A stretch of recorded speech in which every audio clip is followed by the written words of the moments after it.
வரதனே 2 செருப்பு வச்சு ஆட்சி பண்ணா. பரவாயில்ல, உங்க பையன் ஒரு செருப்பு வச்சு நல்லா அட்ஜஸ்ட் பண்றான் போல இருக்கு. சார் வேலைக்கு போயிருக்காரோ? சரி, வெளியே மழை பெஞ்சிட்டு இருக்கு, உள்ள மழை பெஞ்சு ஓஞ்ச மாதிரி நிசப்தமா இருக்கு. சரி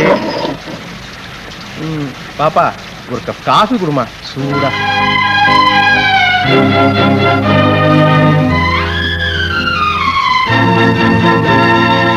பாலுக்கு என்னமா பண்றது? சரி பாபு, வீட்டுக்காரர் வந்திருக்காருடா. அவருக்கு வாடகை தான் கொடுக்க முடியல, ஒரு வாய் காப்பி கூட கொடுக்க முடியலன்னா ரொம்ப கேவலமா இருக்கும். சாயந்தரம் உனக்கு 2 பாட்டில் பாலா கொடுக்குறேன்னா.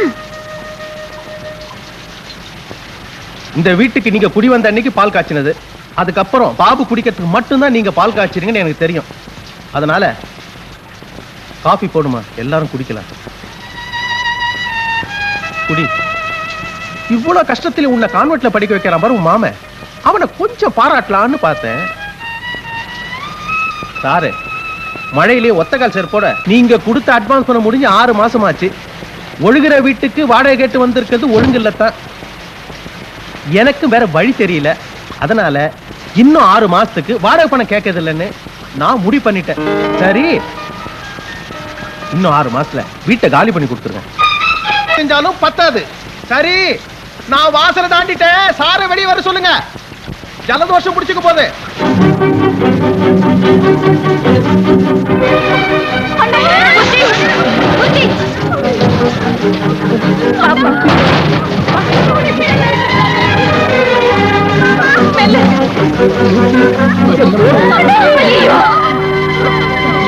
பாவி மகனே, உன்னை என் வயித்துல நான் சுமக்கல, ஆனா என் வயித்துல சுமந்ததையும் சேர்த்து நீ சுமக்கிறியப்பா. பெத்தவங்களுக்கே சோறு போடாத இந்த காலத்துல பூத்தத அரசுக்கு பிறந்துட்டு எங்களுக்கா இப்படி ஓயாம உழைச்சு ஓடா தேஞ்சு போறியப்பா. செத்து போன எங்க அம்மா என்ன பெத்த தவிர வேற எதுவுமே செய்யல. அதனால வருஷத்துல ஒரு நாள் தான் அவங்கள நினைக்கிறேன். ஆனா வாழ்நாள் பூரா அவங்களத்தான் பெத்த அம்மாவா நினைக்கிறேன். இன்னைக்குதான் தெரிஞ்சுக்கிட்டேன் நீங்க என்ன பெத்த மகனா நினைக்கல. இல்லப்பா, பிள்ளையம்மா என்ன மூத்த தரத்து பையன் பிரிச்சு பேசுறீங்க? பிரிச்சு பேசலப்பா, உன் கஷ்டத்துல நாங்க யாரும் ஒரு பைசா கூட பங்கு போட்டுக்க முடியலங்கிற வேதனையில தான் அப்படி சொன்னேன். ஆனா என்ன கண்ணே, இங்க முதலாளி கிட்டத்தட்ட நான் தான். சொல்லுங்கண்ணே. எனக்கு ஒரு வேலை வேணும். டெய்லரிங்ல எதுவும் தெரியாது, ஆனா கத்து கொடுத்தா கத்துப்பேன்.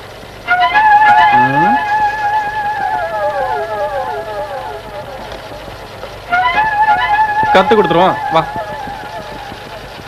நான் என்ன பண்றேன், முதலாளிட்ட சொல்லி உனக்கு ஒரு வேலை வாங்கி தரேன். நீ என்ன பண்ற, சாயங்காலம் 5 மணிக்கு ஹோட்டல் சுனிதாவுக்கு வந்துடுறேன். என்ன புதுசா?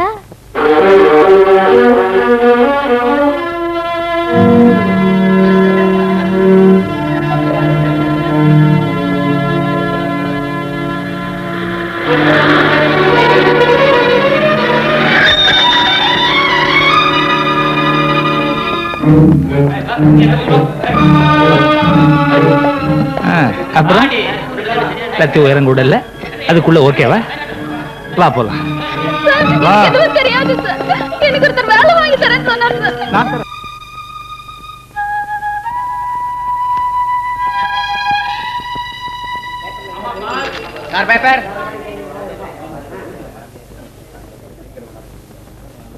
உன் தங்கச்சியை போலீஸ்ல புடிச்சிட்டு போயிட்டாங்க, போட்டோ வந்திருக்கு பாரு.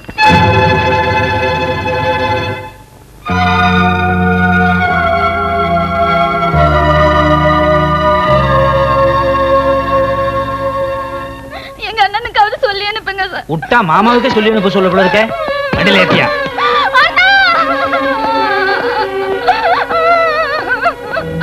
எப்படி அந்த மாதிரி? என்ன மன்னிச்சிடுன்னா, நானும் வேலைக்கு போன உபயோகமா இருக்கும் தானே போனேன். ஆனா இப்படி எல்லாம் நடக்கும்னு எனக்கு தெரியாதுன்னா.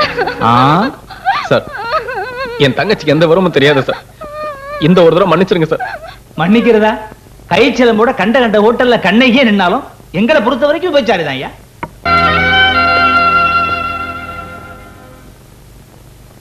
என்ன ப்ராப்ளம்? நேத்தி ஹோட்டல்ல ரைட் பண்ணப்ப இந்த 4 பேரையும் அரெஸ்ட் பண்ணோம்.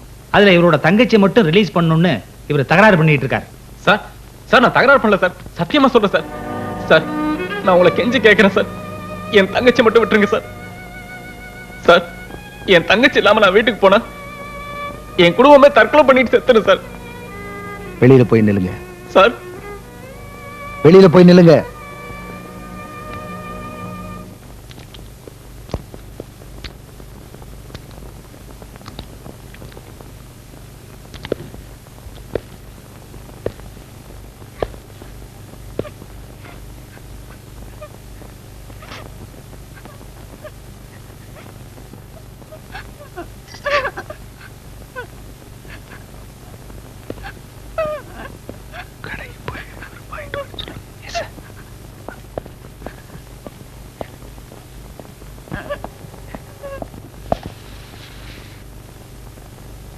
இது என்னன்னு யாருக்காவது தெரியுமா? தெரியாது சார். ఏంటి సార్ అది? చూయింగమ్మా సార్. உனக்கு தெரியுமா? நிரோத். உனக்கு எப்படி தெரியும்? இது குடும்ப கட்டுப்பாடு சாதனம். டிவில சினிமால எல்லாம் பார்த்திருக்கேன். ஐயோ, முந்தா நாள் கல்யாணம் ஆனவங்களுக்கு தெரியாத விஷயம் எல்லாம் நேத்துக்கு வயசுக்கு வந்தவங்களுக்கு தெரிஞ்சிருக்கு. இனிமே விபச்சாரத்துல ஈடுபட மாட்டேன்னு எழுதியிருக்கேன். எல்லாரும் இதுல ஒரு கையெழுத்து போட்டு வீட்டுக்கு போங்க. இதுல ஒரு கையெழுத்து போடு. நான் போட மாட்டேன். நான் இந்த தப்பு செய்யல சார். கையெழுத்து போட்டா வீட்டுக்கு போலாம், இல்லன்னா கோர்ட்டுக்கு போக வேண்டியிருக்கும். சுடுகாட்டுக்கு போனாலும் சரி, நான் இதுல கையெழுத்து போட மாட்டேன். நீங்க போடுங்க. எக்கட சார்? அடியிலையா சார்? விபச்சாரி வேணா குடும்ப பொண்ணா நடிக்கலாம், ஒரு குடும்ப பொண்ணு விபச்சாரியா நடிக்கவே முடியாது. இந்த வித்தியாசம் மற்றவங்களோட நமக்கு தான் கரெக்டா தெரியணும். Sorry sir. அவங்க 3 பேரையும் கோர்ட்டுக்கு அனுப்பிச்சிட்டு இந்த பொண்ணோட பிரதர் வெளியில இருப்பார், வர சொல்லுங்க. Yes sir. இந்த பாருமா, வீட்டுக்கு போய் அம்மாவை உத்தரவு கொடுக்க சொல்லு. ஒன்லி டே ஷிஃப்டா? சீதை போன்ற பெண்கள் இந்த காலத்தில் உண்டா? நான் கேட்கலம்மா, பாக்கி அவளை கேட்டிருக்கு. வாவுட்ட சுந்தா லாட்ஜிலாம் விட்டா தப்பு இல்ல, இந்த ரிக்ஷா மாமா விட்டா தப்பா?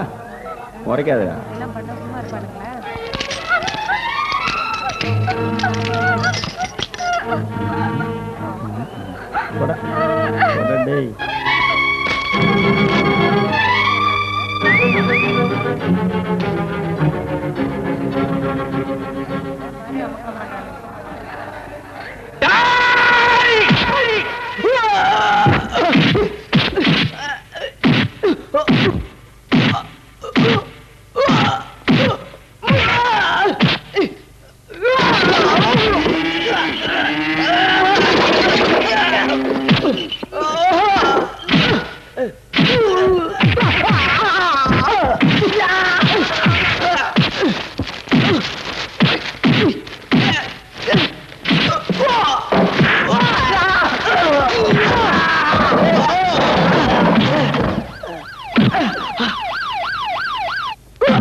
சார், எந்த தப்புமே செய்யாம தானே சார் என் தங்கச்சியை போலீஸ் ஸ்டேஷன் வரை கூட்டு போனீங்க.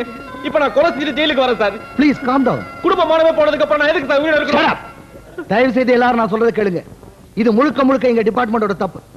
அந்த பொண்ணு மேல எந்த தப்பும் இல்ல. ஒரு குடும்ப பொண்ணு போலீஸ் ஸ்டேஷன் வரைக்கும் போயிட்டு வந்தா அந்த பொண்ணுடைய குடும்பத்து மானம் என்ன ஆகுறது எனக்கு தெரியும். அதனாலதான் நானே வந்தேன். வெறும் வாய்க்கு அவல் கிடைச்சது நினைச்சிட்டு எல்லாரும் இந்த விஷயத்தை போட்டு மென்னிட்டு இருக்காதீங்க. தயவு செய்து எல்லாரும் இங்கிருந்து போயிடுங்க. இதை நான் ஒரு போலீஸ் ஆபீசரா சொல்லல, நானும் ஒரு பொண்ணுக்கு அப்பங்கிற முறையில் சொல்றேன். ப்ளீஸ் போங்க, ப்ளீஸ். நடந்த தவறுக்காக நான் உங்க எல்லாத்தையும் மன்னிப்பு கேட்டுக்கிறேன்.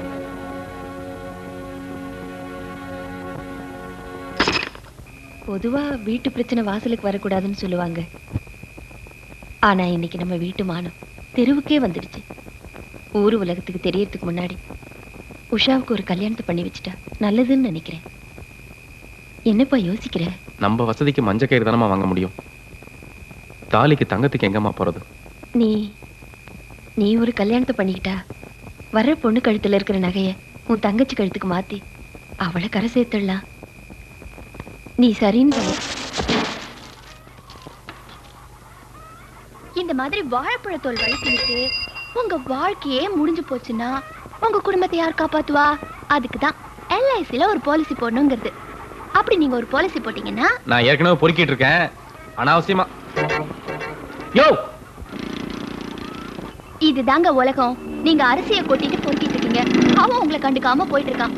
சப்போஸ் இதுலயே நீங்க பொசுக்குன்னு போயிருந்தீங்கன்னு வச்சுக்கோங்க, இந்த அரிசி உங்க வாய்க்கு, சக்கரை மத்தவங்க வாய்க்கு. உங்க LIC கூட அப்படிதாங்க, செத்ததுக்கு அப்புறம் வாய்க்கு அரிசி போடும். ஆனா நாங்க வாழ்றதுக்கே அரிசிக்காக போராடிட்டு இருக்கோம். நீங்க ஒண்ணு பண்ணுங்க, பண்ணலாமே. இந்த பணத்தோட சவரம் பாருங்க, அவங்கிட்ட கொண்டு போய் உங்க பாலிசியை காட்டுங்க. பணத்துக்காக சவரம்ல விட்டுரு. என்னடா வெள்ளிக்கிழமை அதுவும் ஆளுக்கு ஒரு மூலையில உட்காந்துருக்கீங்க? இன்னைக்கு வெள்ளிக்கிழமை, அதான் மூட விட்டே உட்காந்துட்டு இருக்கோம்.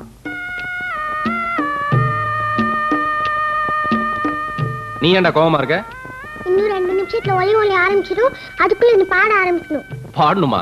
நான் பாட ஆரம்பிச்சா கழுத வரும்னு எனக்கு தெரியும். அப்படி வந்தா அதை பத்தி எங்களுக்கு கவலை இல்ல. அந்த தட்சி வீட்டு டிவி சத்தம் என் காதுல கேட்க கூடாது. நீ கண்ணா பின்னான்னு எப்படி வேணாலும் கத்தலாம்.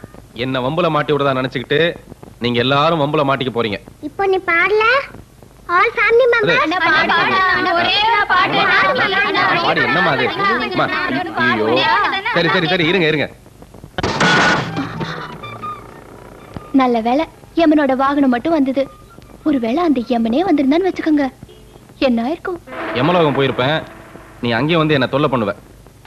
உங்களை மட்டும் இல்லம்மா, அந்த யமனையும் ஒரு பாலிசி போட வச்சிருப்பேன். கரெக்ட், யம எல்லாரும் எடுப்பான். நீ பாலிசி கேட்டு யம உயிரே எடுத்துருவ. மஞ்சள் நீராட்டு விழாவா அடிச்சிருவான். ஏப்பா லேட்டு? 11 வயசு ஒண்ணும் லேட்டு இல்ல, பையன் வந்தது லேட்டு. கொஞ்சம் இருங்க. ஏப்பா லேட்டு? டிஃபன் சாப்பிட்டு வந்தேன். என்னைக்கு இல்லாம இன்னைக்கு ஐயா லேட்டுன்ற? என்னமோ டிஃபன் சாப்பிட்டு வந்தேங்கிற? என்னைக்கு இல்லாம தான் இன்னைக்கு டிஃபன் சாப்பிட்டு வந்தேன்.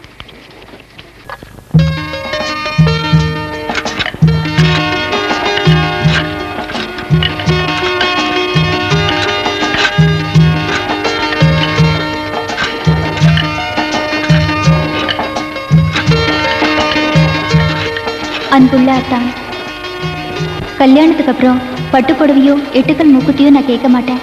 என்னோட ஆசையெல்லாம் உங்க தாடி இல்லாத முகத்தை பார்க்கணுங்கிறதா. எனக்காக தியாகம் செய்வீங்களா?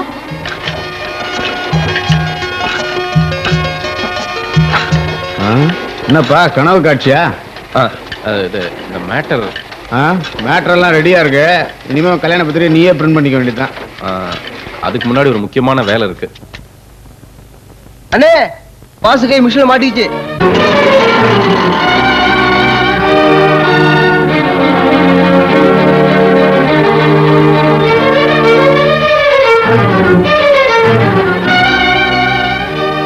உங்க ஃப்ரெண்டுக்கு அவசரமா பிளட் கொடுக்கணும்.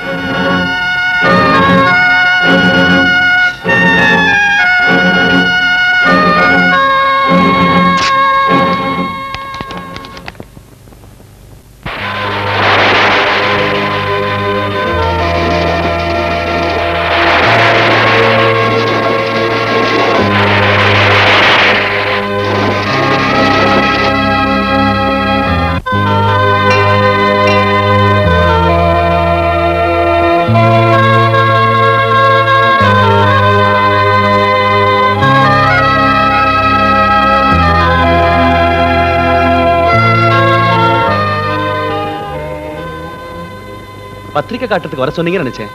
வெறுங்கையோட இருக்கீங்க. கல்யாணத்துக்கு இன்னும் 1 வாரம் தான் இருக்கு மாப்பிள்ள.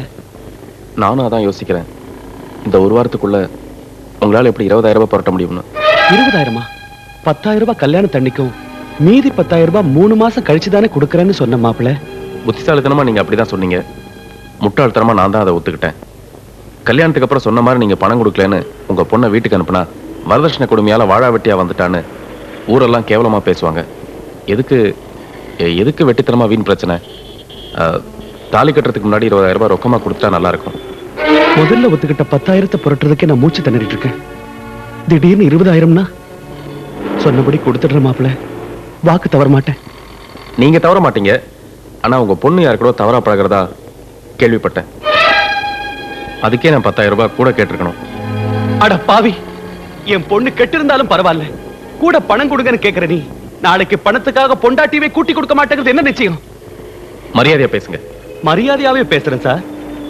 பொண்ணோட மானத்தை வச்சு பேரம் பேசுற உங்கள மாதிரி பொறுக்கி ராஸ்களுக்கு பொண்ணை கொடுக்கறத விட அவ தலையில மண்ணெண்ணெய ஊத்தி உயிரோட கொளுத்திடலாம் சார். கோவில்ல நின்னு சொல்றேன்டா, சாவு கூட உனக்கு நல்ல சாவு வராது. என் பொண்ணு மேல அபாண்டமா பழி சுமத்தினியே, நீ அற்பாயசுல போயிடுவடா, நாசமா போயிடுவடா.